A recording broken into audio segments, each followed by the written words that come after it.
आरती सजाओ, दीप जलाओ, मंगल गाओ, फूल बरसाओ। राम रहे हैं मेरे राम रहे हैं, राम रहे हैं, श्री राम रहे हैं।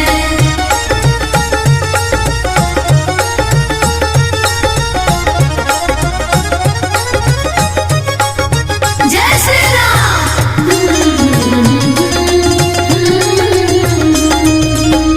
राम रहे हैं, श्री राम रहे हैं। संतों का मिलन होगा, नित्य राम भजन होगा, मेरा रोम रोम खिल जाएगा, प्रभु राम का दर्शन पाएगा।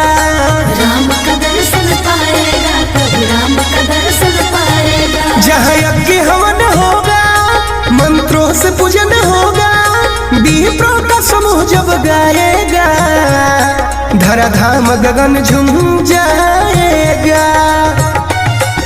बांधो पगड़ी, सजाओ नगरी, भगवा पहनो बांधो पगड़ी, सजा दो आज अयोध्या नगरी।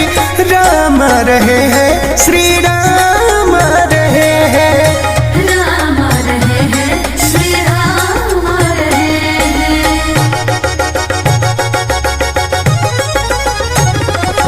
जय जय जय जय राम लला की, जय जय जय जय राम लला की।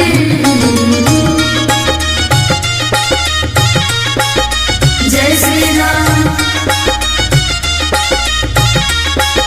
जय श्री राम। उत्साहित है मन भी, पुलकित है संत जन भी, पुष्पों से सिंहासन साजेंगे, मेरे राम लला विराजेंगे।